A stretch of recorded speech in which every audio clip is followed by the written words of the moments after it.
आप देख रहे हैं SA हॉरर की दुनिया। अगर आपको डरावनी कहानियां पसंद हैं, तो प्लीज मेरे चैनल को लाइक, कमेंट, शेयर और सब्सक्राइब जरूर करें। आपका एक छोटा सा सपोर्ट मुझे और भी डरावनी कहानियां लाने की हिम्मत देता है।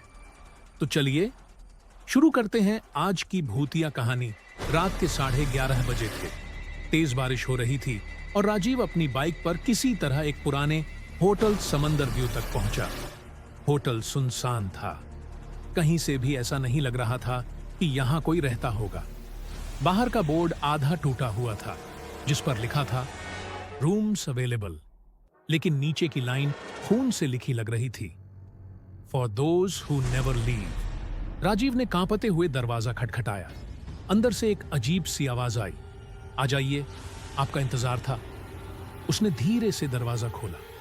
हॉल में अंधेरा था, बस एक लाल बल्ब झिलमिला रहा था।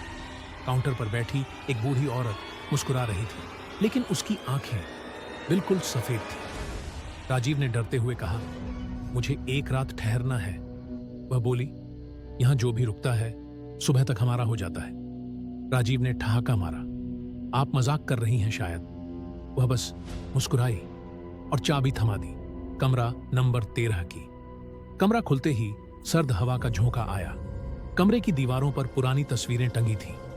हर तस्वीर में एक अलग चेहरा था, लेकिन सबकी आंखें राजीव को ही घूर रही थीं। बिस्तर पर एक पुरानी डायरी रखी थी। राजीव ने उसे खोला। पहला पेज लिखा था, मैं यहां 13 मार्च 1987 को रुकी थी और तब से बाहर नहीं जा पाई। अचानक पीछे से किसी के पायल की आवाज आई। राजीव पलटा, लेकिन वहां कोई नहीं था। पर जब उसने आईने में देखा, वहां एक औरत खड़ी थी, बिल्कुल उसके पीछे, चेहरा झुका हुआ, बाल पूरे चेहरे पर फैले हुए। राजीव ने चिल्लाते हुए लाइट ऑन की, लेकिन कमरा खाली था।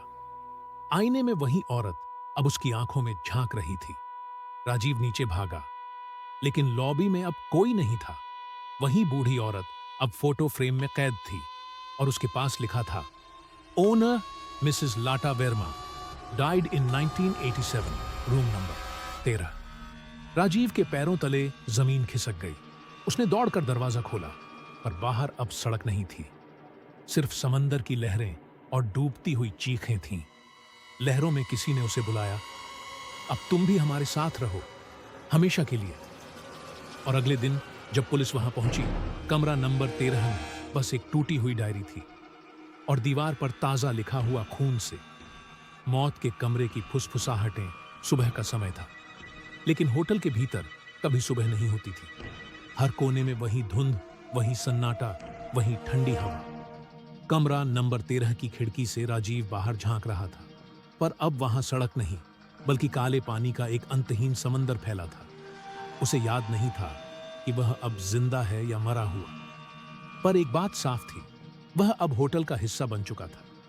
आईने में उसका चेहरा धीरे धीरे धुंधला हो रहा था और उसी आईने में पीछे वही औरत फिर दिखाई दी।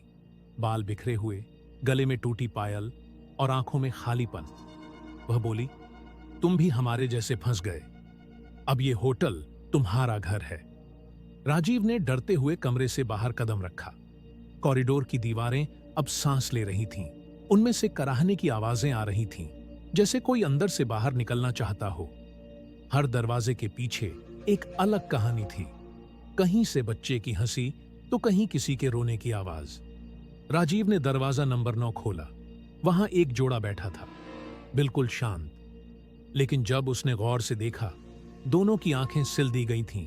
वो धीरे से बोले, यहां जो भी अपनी आंखें खोलता है वो मौत को देख लेता है। राजीव पीछे हट गया। दरवाजा बंद होते ही अंदर से किसी ने जोर से चीख मारी और सारा कॉरिडोर खून से भर गया। वह दौड़ता हुआ बेसमेंट में पहुंचा। वहां पुराने फोटो टंगे थे, हर फोटो में वही चेहरा जो राजीव ने रात को तस्वीरों में देखा था। सैकड़ों लोग और हर एक के नीचे लिखा था, लास्ट गेस्ट। बीच में एक बड़ा शीशा रखा था। आईने के अंदर धुंध के बीच अब राजीव खुद को देख रहा था, पर उसका चेहरा इंसान जैसा नहीं रहा था। आंखें सफेद, चेहरा राखसा, होंठ नीले। आईने में उस औरत की आवाज गूंजी, अब तुम हमारे चौकीदार हो, हर नए मेहमान को यहां लाने का वादा करो। राजीव चीखा, नहीं। लेकिन उसी वक्त दीवारों से हजारों हाथ निकलकर उसे पकड़ लेते हैं। आईना चटकता है और राजीव उसमें समा जाता है।